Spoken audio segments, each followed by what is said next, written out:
Hi everyone, it's Roger and James here from the What's on Disney Plus podcast. In this week's episode, we're going to be sharing our predictions for Disney Plus Day, which is coming up in just over about 2 weeks. We'll also be talking about She-Hulk and what's going on with HBO Max and much more. But before we go into that quick bit of housekeeping, if you haven't already done so, make sure you subscribe here on YouTube. You can also subscribe on the audio platforms. Follow us over at What's On at DisneyPlus.com. Favorite, join the email list, Facebook, Twitter, all of that. Right, let's jump into it. So let's start off with our Disney Plus Day predictions. So Disney Plus Day this year is going to be a little bit different to what it was last year, because last year it was on the 12th of November, and I know a lot of people have been like, why'd they change it? Well, that date means nothing for Disney Plus is in 70, 80 countries. Disney Plus launched on that date in 4. So it's not really that important in terms of and technically Disney Plus had already launched 6 weeks before in the Netherlands from that date anyway. So it doesn't really mean anything. So they're going to be doing it the day before the D23 Expo, which drastically changes what they're doing, because what that means is over the D23 Expo, there's going to be at least 3 major panels that are going to be taking place. There's going to be a studio showcase on the Friday afternoon from Pixar and Walt Disney Studios and Walt Disney Animation. So we know there's going to be some things revealed there. There's going to be a studio showcase on the Saturday morning from Marvel, Lucasfilm, and 20th Century Studios.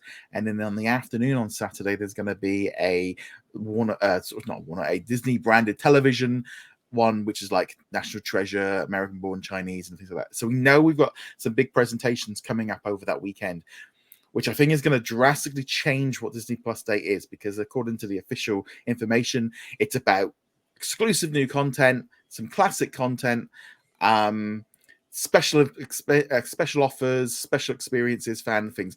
Nowhere in any of the press releases does it state any announcements or any big things. So we are going to go into a little bit of that in terms of maybe some predictions. But I want to set this up right now as a major thing of, don't go in expecting them to be doing dropping big trailers, big announcements for new shows. They're going to be holding that for the D23 event, which people have paid money to sit there. They've got there's tens of thousands, hundreds of thousands of people. I don't know how many it can out. I think it's a good 100,000 people will be at the Anaheim Convention Center over that weekend. So that's when they're going to be making everything. So I just wanted to put that in there to begin with. Now, we do know some stuff that's going to be coming. So let's run through what we do know. So as I said, it'll be happening on Thursday, the 8th of September. We're going to be getting the brand new Pinocchio movie, which stars Tom Hanks as Geppetto, which I think that's a big enough release. I mean, that's a major release anyway. We're also getting Cars on the Road, a brand new series of shorts. There's going to be Terra Incognita, which is a new Latin American Disney Plus original that will be launching. There's also a new documentary series called Growing Up that has been put together by Brie Larson. We're also getting Epic Adventures with Bertie Gregory. So that one's a new National Geographic series. Plus, internationally, we're going to be getting the entire first season of Wedding Season, which is a brand new British comedy that's going to be coming out. Plus, here in the UK, we're also getting the first 6 episodes of the Mike series, which actually comes out this week, coming in the US on Hulu and on Disney Plus in Australia and Canada. I suspect there's going to be some more things in there. But let's jump into your ideas first off, James. What are you predicting is going to happen on Disney Plus Day? Not an incredible amount, to be honest. It'll mostly be announcements on the next coming panels for the next few days, because that'll be D23. But they will probably drop some release dates. That's going to be my first one. For release dates for the major titles. So that list that you had is very suspiciously free of Marvel and Star Wars titles. Yeah. So that seems like an obvious choice where, Andor will be in progress, or will it finish by then? Well, no, Andor's coming. Sorry, Andor's been moved. Yeah. I was thinking She-Hulk. Well, we are going to get a new. I was just going to say we are getting a new episode of She-Hulk on that day as well. Mm-hmm. So, but that's the normal release. That's not a special episode. She-Hulk will be in progress. Andor will be at the end of the month, and then what comes next? I think Bad Batch, and that's about all that we know about. Yeah, I'm expecting Bad Batch release date. It could be done on Disney Plus Day. That could be quite an easy little I think that one wouldn't be it wouldn't surprise me if that was announced on Disney Plus Day, or they do it in the Lucasfilm panel. It could go either way on that one. That was definitely one on the. In terms of like the content that I think might drop, I wouldn't be at all surprised if we got like a Disney gallery on Obi-Wan Kenobi. That's where I hadn't thought about that. Yeah, that would be a good idea. And obviously, as well, there's another big Marvel property which could drop on that day, which I think is rather suspiciously missing from August's list. And obviously, that is Thor: Love and Thunder. I feel like that is because it's very strange because as of today, we've not had the US list for September, which is very late. I mean, the fact it's only think it's been this late once before. Yeah, I think they're holding on to next week till they reveal that 4 will be coming on Disney Plus Day. I feel like that's kind of going to be the big one, really. It'll either drop on Disney Plus Day or the day it's announced, or sorry, the date it's coming will be announced at D23 Disney Plus Day. Yeah, you're right. It could be they could hold on to it a little bit longer. They might want to give it a bit longer in the cinema. Because I think it's still going pretty well at the cinema, so they might not want to sabotage even like a handful of million, which to them is not that much. Well, actually, that was a topic I forgot I was going to bring up as well about cinemas having a little bit of an issue, but nevertheless, let's keep on Disney Plus Day. So, what else do you think? Do you think they're going to drop any like classic stuff on Disney Plus Day? At this point, there's not that many left except for the kind of more obscure stuff. The stuff that like one or two people are super interested in and not that much else. Yeah, I mean, it would be nice if we could get something like House of Mouse or something like Big Bear Blue. I keep messing up. Yeah, something that a lot of people have been asking for. Give us a few of them to kind of bulk out, or even we really want that commitment to what they're doing because there's really been not a lot of library content being dropped. So it would be nice to get a few things added that day. If they talk about it, I suspect it will just be we are adding more library content rather than dropping specific names. Because yes, we all have titles that we grew up with that they're special to us, but obviously aren't that big. Globally or well known. Like for me, it was The Cat from Outer Space. It was a Disney movie from the 1970s. It'd be on Disney Channel today if it was released now. People know about it, but most people don't. It's already on the channel, so that's obviously not going to get mentioned. But everyone has one of these movies that they grew up with, and it's frustrating when it's not on Disney Plus. Yeah, but go ahead. I feel like there's a whole like generation, and it's a bit younger than us, that there's like a whole like big chunk of television shows that are missing from Disney Plus from like let's say the noughties. There's quite a lot missing from that era that a lot of like sort of people want to have the nostalgia for. Whereas like I would say for me personally, the Disney stuff I grew up on as a kid is already all on there. I'm not. Right. I don't really feel like for me it's like, well, no, I've already had my nostalgia, but I know there's a lot of stuff that of people that are younger than us that is missing. And I feel like that there's a lot, and that might be a lot of it down to licensing and other issues going on with it. But I'm hoping they do add something. I feel, or start raiding the 20th library plus start putting some general. It just feels very lacking. It could do with a bit of a boost. Yeah. So even though the target audience for a lot of these ones that are missing is small, it would be a good gesture to get them on there. And because somebody will be happy if you raid the library and you find this title that was out and it had one season in 2002 and its Nielsen ratings were somewhere down in the zeros. Somebody still watched that. Somebody was still wondering where it is. Yeah, I feel like it could do with something, and I feel like this could be a perfect opportunity for Disney to pick up some little brownie points right now, especially with everything that's been going on with HBO Max. I feel like this could be a really good option for them to kind of come in and just like, just deliver some stuff. I know like there's shows like Fillmore that's not in the US yet. There's I don't know if Pepper Ann has been on. There's a load of stuff from that like that era that they could add, and I'm hoping that they do something like that. I also would like them to put some mature stuff on there as well. Put a few big things on there. Hopefully we'll find that next week because we are pretty close. It's 2 weeks Thursday till Disney Plus Day. and so I feel like that we could be getting some more content. Yeah, it's not even brownie points; it's reassurance points with what's going over on HBO Max. We'll talk about it in a minute. People would like to be, to know that the content that is here on Disney Plus is not just going to be arbitrary pulled, whether it's the new stuff or the old stuff.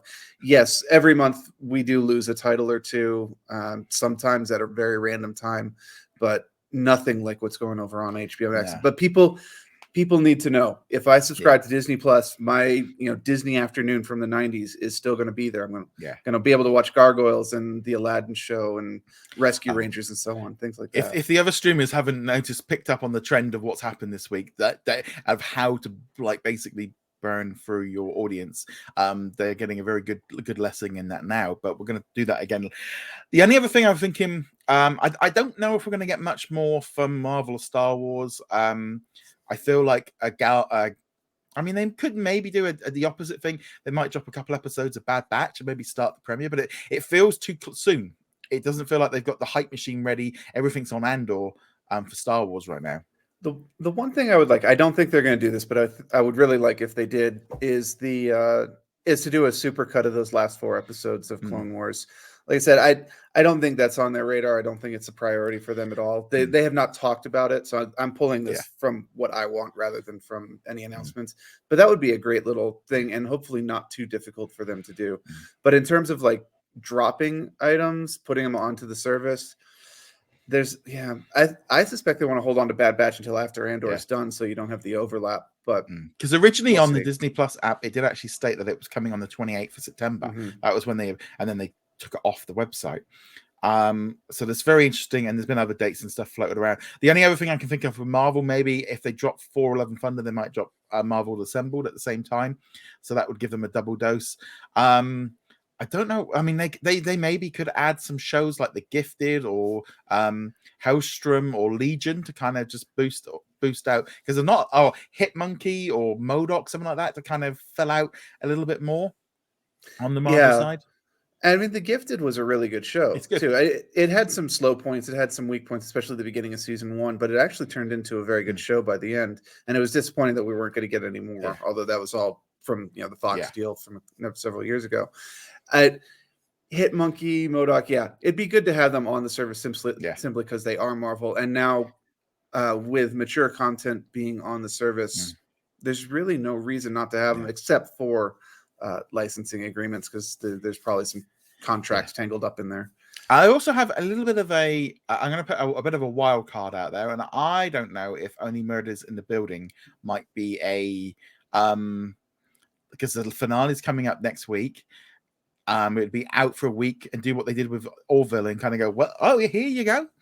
And I think that would be quite an interesting drop, because it's a very popular show. It would reach a different audience, and it's essentially sharing some content, which I think that we're going to see a lot more of. But that's my little wild card. I think of maybe if they're going to drop some general entertainment, that one might be one that they could drop in. It would certainly be a good one to do, with it ending that week. And what they just added Father of the Bride onto the service, which of course has a couple of those guys in it. Just if they do that, make sure they include the final episode this time, guys. Don't wait a week, because that happened with the Orville. But the other one I've got an idea for maybe might be some Grey's Anatomy, because they announced yesterday the Disney Legends lineup for the D23 Expo, which is kind of like their Hall of Fame kind of thing. And 2 of the main actors are going to be inducted into the Disney Hall of Fame.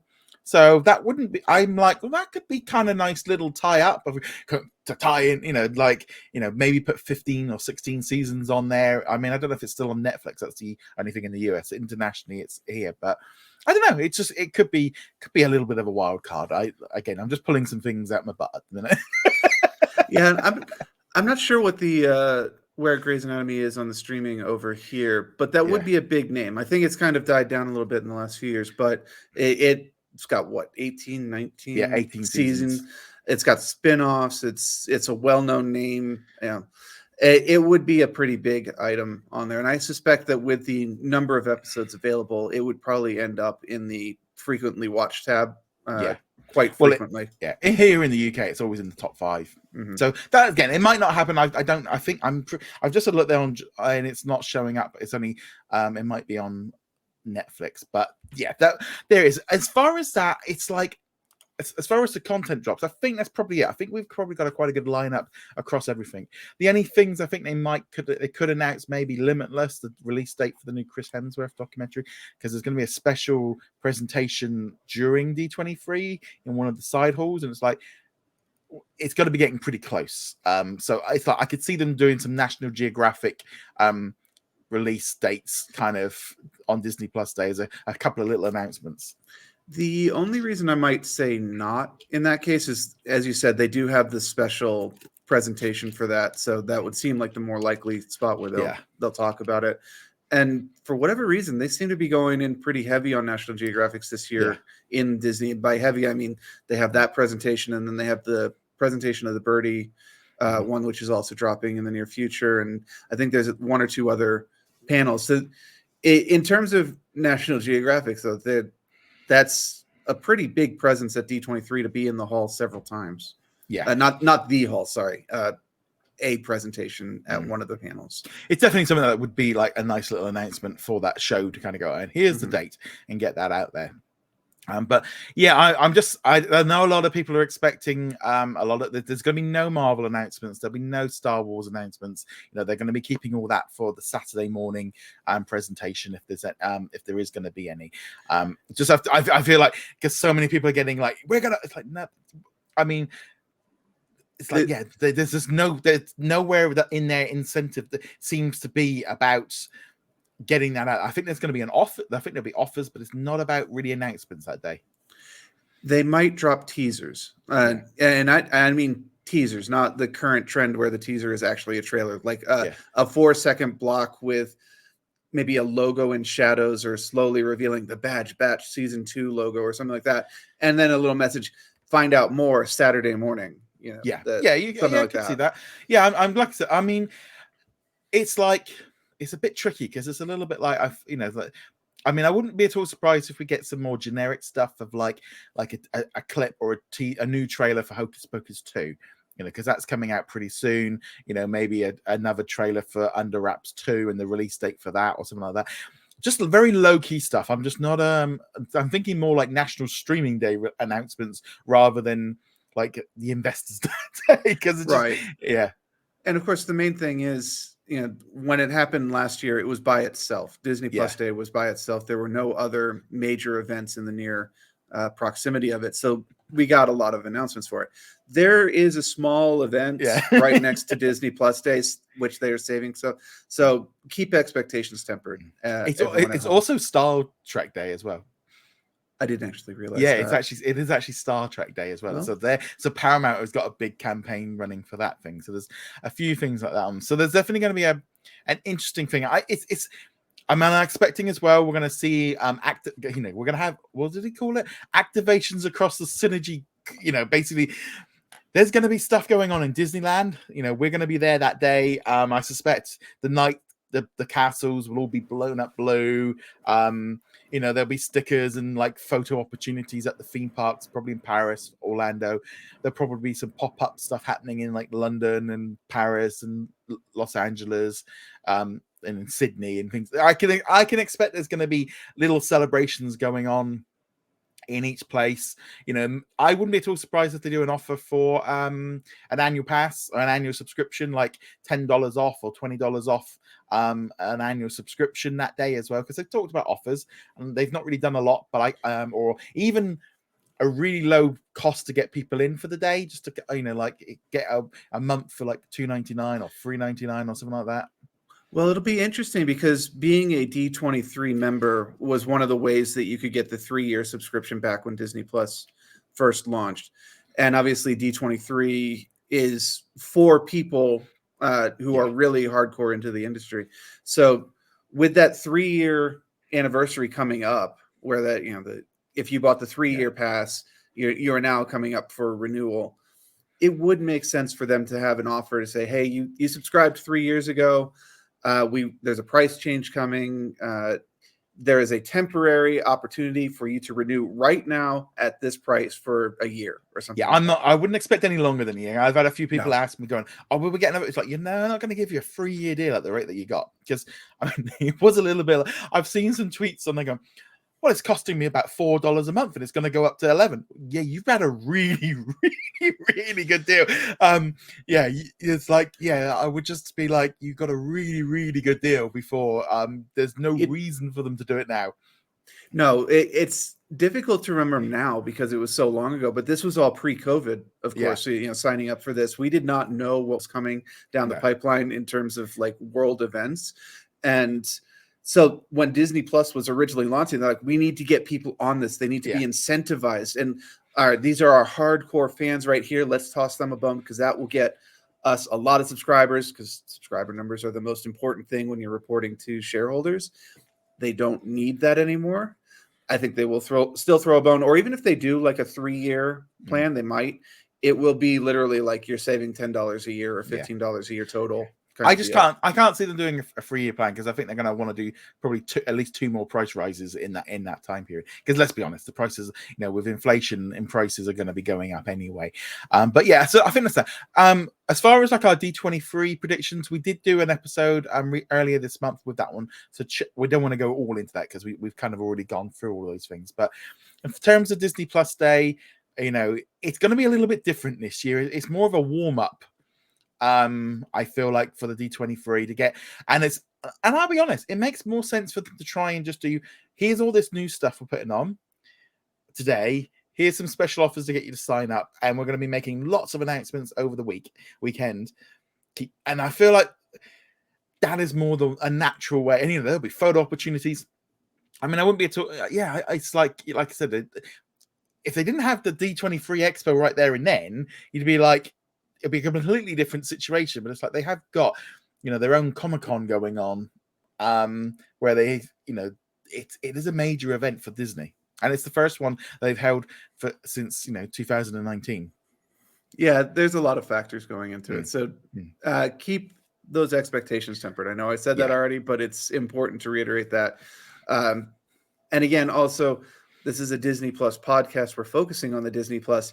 Most of the people there are probably not going to be too concerned with Disney Plus predictions. They're going to be looking forward to the Marvel panel, to the parks and the parks panel on that's going to be a huge panel. Things like that. So yes, there's a lot of stuff there. We're going to be at the D23 Expo, so we're going to be doing lots of coverage. So just a heads up, that weekend with the D23 Expo, there won't be a traditional podcast. There'll be lots of other content going up, depending on our Wi-Fi. That's the way we're going to play it. Right. So let's now jump into some other quick story. So earlier this week, it was unfortunately Avatar was removed from Disney Plus in the United States, or actually it was a global release. They pretty much took it off of it everywhere. Which, as you'd expect, has annoyed people, because the reason is because, well, it's not rocket science, but Disney are re-releasing Avatar in cinemas at the end of September. They want to boost the numbers back up. There's also, it's going to have improved audio. There's also maybe like rumors that they've actually like adjusted the visuals a little bit. There might be some tweaks. So therefore, it's like essentially like he's doing there might be a little bit better. Why they didn't just hold off and put it on afterwards? I do think this is not great. It caught, our article got picked up by lots of major sites and stuff. It caught on because it's such a big movie. I don't think it was good. I mean, they're not doing it with Rogue One because that's being re-released in cinemas next week. But with Avatar, there is, and I think it's a bit shady. I'll be honest. I'm not. Yeah, I think I'd have to agree with that. I don't think this was a great move, because the appeal of watching Avatar again is to see it in the big theater. It's enough of a draw by itself that you want to see it in all its glory. It's a spectacle movie. It is a special effects movie. Seeing it in the theater is, quote unquote, the way to see it. And if people want to see it that way, then it doesn't matter if it's on Disney Plus or not. And it's like you've got the Blu-rays, we got the DVDs. You can buy it, you can rent it, and also, I mean, it would have made, it still would have been a big thing maybe a month or 2 months later when they turn just before the announcement and go, oh, here's the new improved version on Disney Plus, and turn it into a bigger thing. but just sneakily taking it away and go, we hope no one notices. It's like it's it's the biggest movie. You can't just take it off and not get, and someone's not going to notice. It's just like, no, it's a little bit, it's not good. I mean, it's not a good look. Yeah, Yeah, and even the idea that they've updated the audio, updated the graphics, anything else to it doesn't really bear weight. They could leave the original version on Disney Plus and still be like, yeah, this is still a great version, but we've got this version in theaters right now. You want to go see it. and to be honest, how many percentage of people are going to be sat there with a Disney Plus subscription and being like, I'll go to the cinema because I want to watch it again. And they're like, no, it's 10, 12 years old. I'll watch it again when the second, because they're going to want it on Disney Plus before the second film comes out in November to remind everyone. But yeah, no, it's just it's a little bit shady. But speaking of shady, yeah, I think it's that last point that's actually the real part of it is they get to re-release it on Disney Plus and make it an announcement. Yeah, Avatar's back on Disney Plus, and guess what? Avatar 2 is right over here, guys. Do you remember that? You've heard of Avatar 2, right? Et cetera, et cetera. And I think that is actually the real reason right there. They get to have another announcement to remind. But I think they would have been able to have the announcement and been like, "Hey, we're upgrading the version on Disney Plus." That would have been an announcement enough in itself. But yeah, it's when they say it's coming back, like, or we've added it. Like, no, you took the old one away. It's like. It's not good. Speaking of shady, let's now shift over to what's been going on in HBO Max land, because it has been a little bit of a messy. Well, I mean, don't undersell it. Yeah, it has been horrendous, really, with what's been going on with Warner Brothers Discovery. Discovery obviously purchased it, and the axe of Zaslav has been hitting everything I think he walks through the corridors and the staff are probably collaring under the desks because if he looks at them, they're fired or their stuff gets deleted. They've gone in and they have removed, I think it's like 30 to 40 HBO Max originals. They're cancelling shows left, right, and center. Batgirl got cancelled. This project gets cancelled.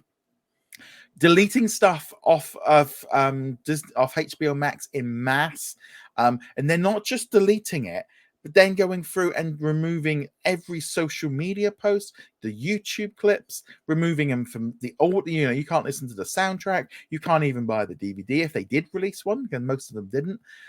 They have been deleted from the internet to save some money, either as a tax write-off or to stop residuals. And it's like, it has really been just like, I mean, HBO Max's name has just been trashed. Mm-hmm. I mean, they were offering 40% off, and I did joke, said I think the intern got the wrong message, and he took 40% off of HBO Max instead of just the price. I mean, it's just like now, just like Disney just going, right, yeah, we know all those shows we put on, we're deleting them all. I mean, okay, so something like maybe Shop Class and Be Our Chef, they could have got rid of for a tax purpose. That might have been all right. But not, it's just to get rid of everything. And it's just like, it has completely undermined streaming services confidence for everybody. And it's not just as this is hitting Disney. This will hit Disney Plus, Paramount Plus, because now it's like, the idea that Disney Plus was this vault and it was our little safe where we could put, it's not that. It's a mobile library truck that's going around your community, and occasionally it puts new things on and it takes things off. It is not a library, or it's not an archive or a museum. It's a living, breathing thing, and you're only leasing stuff. And I mean, they have really just destroyed, I feel, a lot of confidence in the streaming platforms. Yeah, it's worth keeping in mind. They're taking from both ends of the pile here too. Yeah. So they've got a lot of archival content, which is just gone. It's completely gone, and it's not hyperbole to say it is literally being purged from the internet, at least from official sources. They're gone.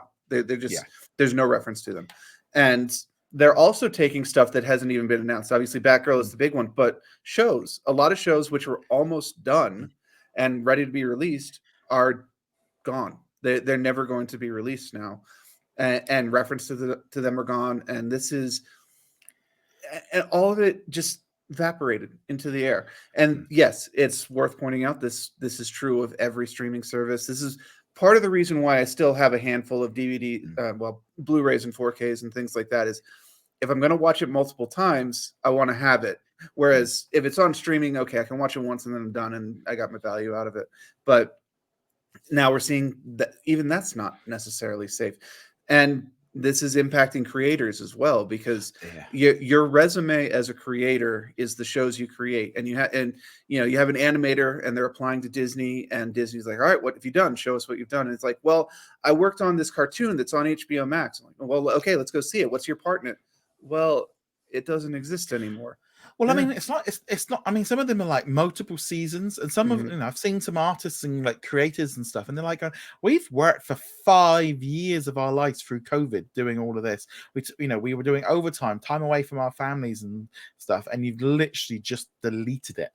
I mean, we talked. There's a lot of discussion, like, was it last year or the year before, when the person in charge of HBO at the time took everything at the cinemas and put onto HBO Max, and how it was going to be horrendous. Like, this guy's, I mean, there's also that feeling, and it was like the creative problems.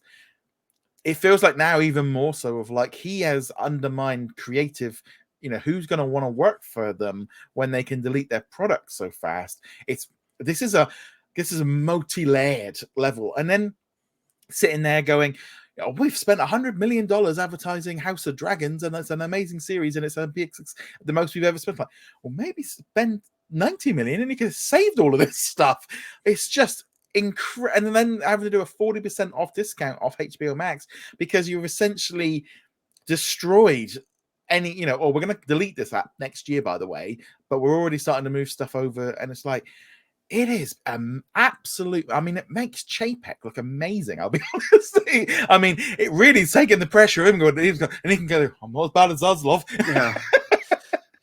But the thing is, he does have to say that from now on. And we brushed on this earlier. Disney, Netflix, Paramount, Amazon, all of them are going to have to go, hey, we see what's happening over with HBO Max. We can see the smoke signals.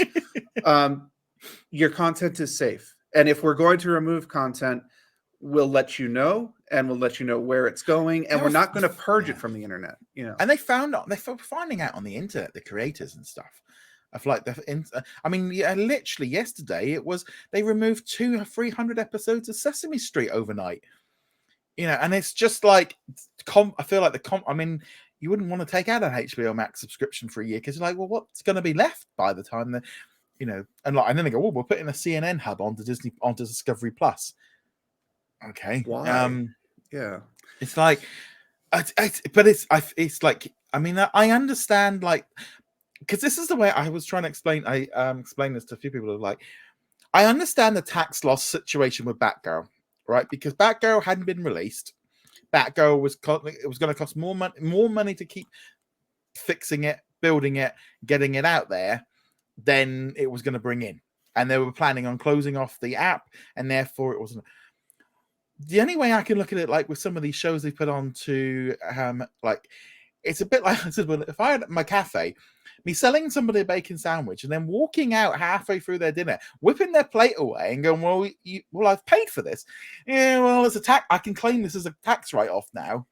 And it's like, people have paid for this stuff. I can't understand how you can claim something as a tax write-off when the customers actually, when this product has made money.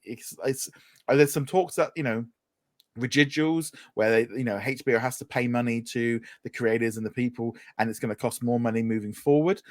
But it does feel like it's done a lot of damage with the streaming services and the creators. Yeah, and this combined with Disney Plus announcing price increase, Netflix's ongoing woes, things like that, you can definitely see this is going to be a thing going forward for a long time. Not specifically stuff getting removed, but skepticism of the market of getting in streaming. And the only thing I can say to it is that, like, maybe he got in there and the financials were just so awful. Like Warner Brothers it's going to be one of those documentaries a number of years ago or years from now, where there's going to be like, Warner Brothers was so far in the red that he had to make cuts like this. But even then, what does that say for the rest of us? Because most of these companies are operating at a loss on their streaming companies, Disney included. Yeah. And that's the big fear. Then someone comes in, they're the new head of Disney, and like, we're losing how much on Disney Plus every year? You're spending how much on Andor and She-Hulk and so on? Cut the whole thing. We can't afford to lose this kind of money over time. I do feel like I think there will be we are going to go for an adjustment of like how much they're spending on content. I think we are going to see that in the years ahead, and I think when Disney can combine and start doing some cost saving, that'll help with their content and stuff. But it's interesting. Now, speaking of the business, also this past week, Cineworld announced that it was going into bankruptcy in the US. And with that that's kind of led to a lot of issues with cinemas now, like what's going on with cinemas. They're saying there's not enough titles coming out, but it really does just kind of show really of what's going on with the industry, because this is the fallout from the pandemic. AMC really got lucky with that whole meme stock where they were able to generate billion. If it wasn't for that, they would be gone as well. We're seeing the after effects. There was always this talk that there was too many screens. There was too many of them. I know people, get accustomed to having lots of choice, but it's just the rent that they're paying. Not enough people are going, and they're turning around, well, we need more movies. And it's like, yeah, but your business is selling other people's movies. You don't make anything. These cinema companies, it's a bit like you're not making anything. You can blame everybody else, but there's still movies being released. There's still stuff coming out weekly. It's just you've got reliant on these big, these big blockbusters. But yeah, so I mean, at the minute, Cineworld, which is also like Regal Cinemas in the US, Picture House as well, they're still saying they're not closing down. I mean, I think this bankruptcy system basically means they can sort themselves out. But there's probably going to be hundreds of. They think they've got like 700 cinemas around the world. There's talk of maybe 100 to 200 maybe having to close. The smaller ones. We are going to see a contraction of screens, because as habits have not gone back after the pandemic. Box office is still, I think, 30% down on 2019. And we've all changed habits, and with a recession going in, people are less likely to go to the cinema because they're not going to want to spend the money. No, it's just really expensive to go to the cinema, and it has been for a while, and I can absolutely understand people not wanting to go. The only reason I go to the cinema at the moment is for movies that we're going to review on here. I have not been going to see other movies. I did go to see Top Gun. That was the only non-Marvel, non-Disney movie that I've seen since 2020, 2019, somewhere around there. Anyway, point being, the market's not back there yet, and more movies wouldn't solve it. You need specific movies to get people back in. People went and saw Spider-Man. People went and saw the Batman. That they were movies that people were eagerly awaiting to see. I think that people went and saw Top Gun as well. But these smaller movies, the ones that traditionally prop you up, they don't draw in the huge numbers, but they kind of prop things up, and they still sell a couple bags of popcorn. People aren't going to see those. They're not worth the risk. They're not worth the cost, especially if you can just see them on streaming, or you can rent them off Amazon and Google in a month and a half. It's going to be interesting how this falls out. And then, the fingers are kind of going all over the place at the minute. Like, what they're doing, it's the whole industry has gone through a shift. The audience has gone through a shift, and they're having to adjust. And also, we are getting the post effect of those issues from the pandemic of filming and things being shifted back. I mean, it's like Disney now. I mean, we've got a few 20th century studios coming up in the next couple of months, which are looking for, but they're not going to be big blockbusters. The next big one from Disney now is Black Panther in November. That's a long way away. It's going to be interesting, because I feel like they're probably just going to have to really start streamlining their business, and going down it. And AMC, I mean, they're kind of, I think he's been selling all this stock anyway, but there's a lot of other stuff going on with AMC. They're not in a great position, and it's like concessions and ticket prices and all the rest of it. So they need more people in, but the concessions are so expensive that people just, I mean, I've always taken food in. I wouldn't pay those prices. You can't afford it. It costs more. It's like, I mean, between the parking and the snacks and stuff, it's like, you know, you're looking at, like, for me on my own, it would cost like 20+ quid to go to the cinema, and that's a lot. I haven't even brought snacks in. I just don't have any snacks at the movie. I haven't done that. I haven't had a snack at the movies probably since like 2015 or something like that. It's just, even bringing it in is not really worth it anymore. One thing though that I do remember doing is I used to have a theater when I lived in New Hampshire called Chunky's. Great name for a theater. But if you signed up for their mailing list, they would frequently send out free coupons to go see a movie. So the movie was free. And one of their models was that they would bring meals to you, and it'd be proper meals. You could order a hamburger and various things like that. And that was their model. They'd get you in to see the movie, and then they would charge you for $15 for. It's very funny because here in the UK we don't have this food system. There's no, you don't get a meal. There's no sitting down and having a meal while you're watching a movie. And I had a few people going, "Oh, you can, we sit there." Like, I remember going and seeing Solo at this downtown Disney at Disney Springs, and then, like, someone sat next to me eating a pizza that they brought in, and I'm like, "What is that? Why are you?" It's like. But then actually, it's like, for me, as someone just gone to cinema, I don't want to be sat there with people eating dinners. I keep in mind, when you're going to one of these theaters, it's not the traditional setup of you just kind of in rows of chairs. There are actual proper tables, and it's set up to accommodate people eating. So you're not just sitting with someone who's got a big old pizza box in their lap eating. He did. That's all he had. He had literally a pizza in his lap, and it was just like, that's hardly a bag of chips. No, but I'm talking more like the cinema draft houses or the Chunkies, which is the one that I went to. They were set up to accommodate people eating a proper meal there while watching the film. Yeah, going to an AMC and a person having a box with just pulling slices out of it is. I'll agree with you on that one. I do remember I went to cinema up in Canada, in Toronto, once when I was visiting, and they had like a food court like in the hot lobby. And like, we just don't have anything like that here in the UK. You can get some popcorn and some like really expensive chocolate or ice cream. So that whole thing of just like, that's just I don't think it would fly here. It's just, and it would be too expensive for them to get up, and also I think they've had problems obviously with just in general social behavior has changed as well. With how people are, and with like mobile phones and everything. It's just not quite the same experience that it used to be. No, and that's a societal problem far beyond movies. There does seem to be a general atmosphere that people are a little less polite, a little more on edge, and quick to snap about things, or just sit there and browse Twitter while the movie they're sitting next to you, and it's like, can you put that away?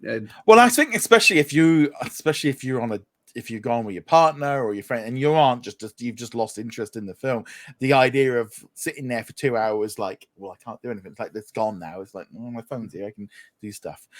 Right. So that's all the news and stuff. Like I said, it's been a little bit of a quieter week with the D23 coming up. Not been a huge amount of news this week. So before we get into the reviews, just want to say a big hello to some of our supporters on Patreon and YouTube channel members. Thank you so much for your continued support. It means a lot, especially with all the issues and stuff going on, like with ad revenue and stuff. So all of your support makes a big difference.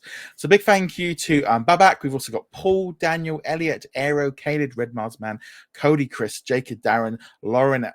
We've also got the Juice and Andrew, and a huge thank you to Sarah for your continued support. Well, over on the YouTube, a big hello to David, Carlton. We've also got Mahmoud, Raphael, Adam, Dana, Ricky, Dave, My VCR Still Works, Bina, Joshua, Dawn, Martin, Jeremy, and Sarah. Make sure as well the latest post is up in the community tab within YouTube and also on Patreon for your questions for this week's live Q&A. So let's now talk She-Hulk. So we're going to go into spoilers on episode 1. Now, I'm going to say this. I have actually seen the first 4 episodes, but I'm going to be trying to stay off of... I will give you some thoughts and stuff, but I'm not going to go into spoilers of what happens too much. But let's start off with you, James. What did you think of episode 1 of She-Hulk?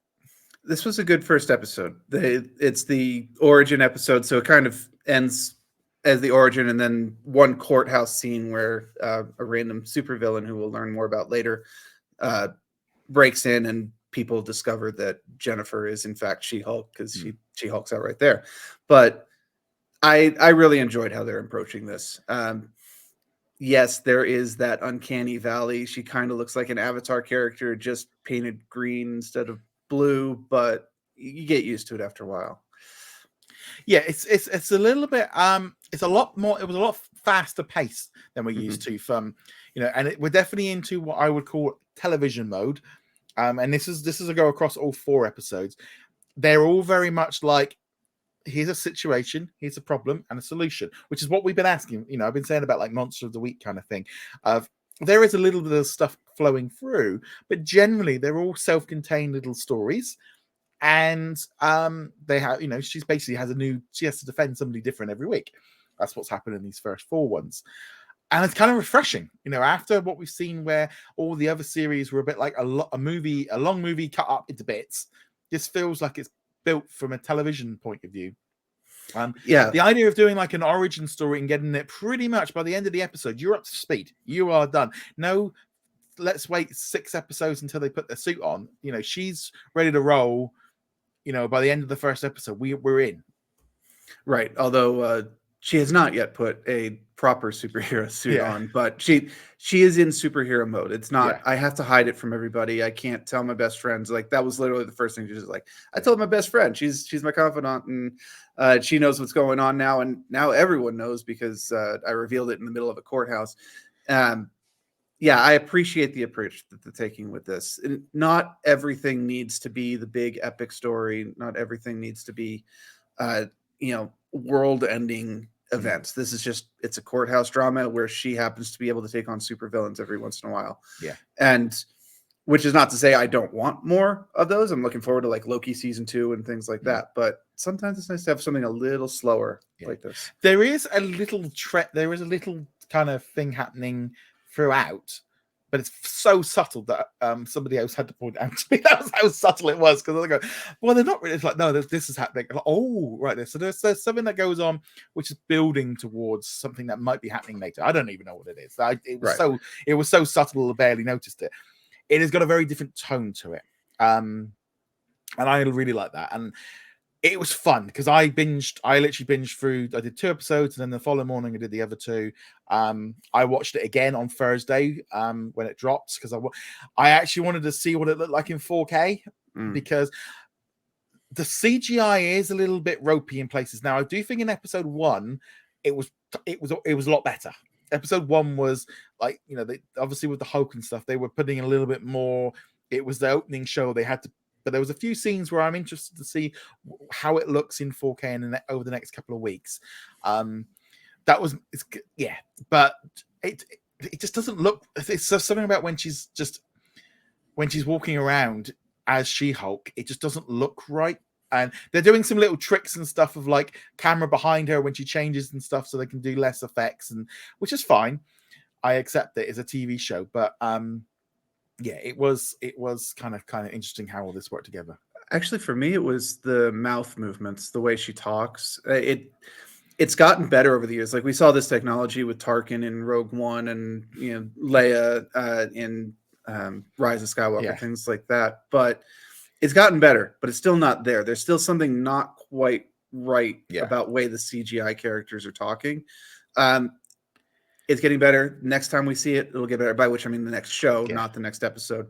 It'll get better over time. Eventually, scarily enough, we might not even be able to tell. But if you were worried about it from the trailers, where you're kind of like, this looks a little off, it still looks a little off. Yeah. Sorry, guys. That was literally, honestly, and this is the thing. That was my only complaint from those 4 episodes. Was a little bit like, I just got to bring it up. The CGI looks a bit iffy in places, and it looks good most of the time. But there's a few places. But overall, it was fun. It's fun. It's a bit different. There's this whole thing going on, like, and my dad said it last night because he came over, and it was like, well, I didn't know that it's like, she's 40 odd years old. It's been around a lot. This is not a new character, but of course, there's a lot of people that go, oh, they've just checked. Why have they gender flipped? It's like, they brought her in 45 years ago now, nearly. She's not a new character. She's been around. I remember watching her in the Incredible Hulk cartoon series when I was a kid. This is not new. It was funny. My mum and dad, they had my nephews over, so they were watching it because they wanted to see the Hulks fighting. I said, they're like, I think they kind of speeded through because I said there was. They're like, my mum was going, it wasn't quite as kid friendly as I was expecting. It's like, what talking about Captain America's virginity was not. So they were like, what? So mum was like, I missed that bit. It's like, yeah, don't watch the end credit. Well, to be fair, they do mention it in the show itself, but it's very, unless you know what they're talking about, you don't know what they're talking about. You know, where she's going with her argument, they do explicitly go into it in the post-credit sequence, and there is a post-credit scene in every episode. Yes. Yes, and the one in the first episode, honestly, I laughed out loud at it, and especially the way they did the cut. It was well done. As long as the quality stays, I'm in for it. It's more what you want from the end credit from Marvels. Yes, it's great when they tease something, when Julie Louis-Dreyfus shows up and it's like, we're gonna have something for you to do, and like wink wink, Thunderbolts coming in, etc. But I actually prefer these kind of like throwback, but adds to it a little bit. It was a really good ending sequence. I hope the rest of them are good as well. And also as well, I think with She-Hulk, the tone and the fourth wall breaking and stuff, because I think that's thrown people off. They're going, well, that's copying Deadpool. It's like, no, she did it first. She did it first. She did it first. But I think it's this kind of thing. I'm enjoying it. I think I can't wait. It's for me now. I've got to wait till after D23 for the next new episode, because I've seen, which actually worked out really good for me timing wise. But it was like with 4 episodes, I was really able to kind of feel like I got the gist of the series a little bit more, because obviously with you only watching 1, and I saw this online because I wanted to see what the reaction was, and you are seeing kind of, people weren't fully able to kind of, people going, all the critics were saying it was a lot funny, and it wasn't as, it's like, but the first one was the origin that kind of it gets a little bit funnier. It's really good, and it's a really good fun. I'm going to be watching it each week over the next few weeks, because they're small. We've only been like half an hour ones, because the next few episodes are a little bit shorter than that first episode. It's a nice, easy, it's just an easy going to, and it's just it feels refreshing because it's different, and it's nice. It's got a good sense of humor. Obviously, I don't know what's coming in the next couple episodes, but it's been a lot of fun just seeing her play off of Bruce, and seeing how her transition to being She-Hulk was different from his, and they got plenty of good moments out of it. But yes, this is the origin episode. This is how she gets her powers. This is how she adapts to her powers or doesn't, and this is how she makes her debut in a sense to the rest of the world. And it's like I said, it feels refreshing from the other. It feels like it's like they actually got that this is a TV series. It kind of went a little bit back to like the early episodes of WandaVision, where they knew they were doing. They had some different kind of format, and they were allowed to explore it a little bit more. Whereas you could take Miss Marvel, and if you took out the 2 episodes in the middle, you could actually splice them together and have a movie.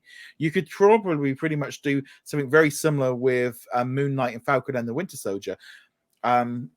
Loki would probably be a little bit. Loki's a little bit harder because it's so much longer. They were bigger, chunkier episodes, but like Moon Knight, Falcon and the Winter Soldier, and Miss Marvel could be made into movies. Loki also had lots of little tiny plot points that added up to bigger plot points. And if you cut some of the transition between them, you lose a lot of the story. WandaVision had that to an extent, but Winter Soldier was such a unfortunately, I'm going to use a negative term, but I don't really mean it that way, a chop job of kind of mashed together what they had, because it was right at the beginning of COVID. She-Hulk doesn't have that, at least so far, because it was written, built, filmed, created during COVID. So they didn't have to scramble. This is the footage we have, make a story out of it. They were able to build around it the way they wanted to. And it shows.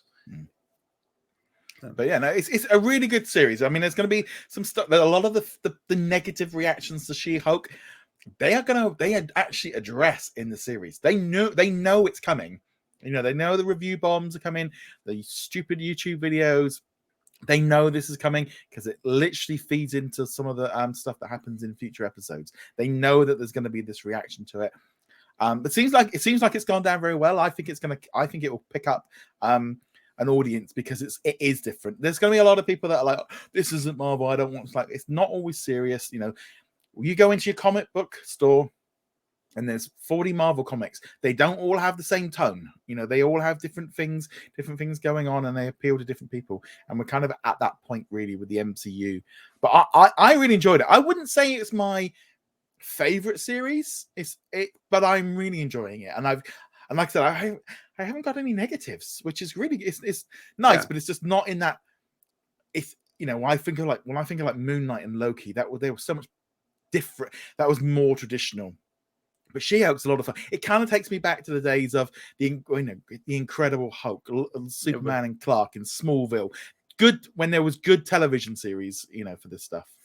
It actually, Smallville is kind of what it reminds me of a bit. Obviously, Smallville is a bit more of a serious show. It's supposed to be the origin of Superman over several years, but tonally, the way it's edited, the way it's sliced together, there's an underlying story.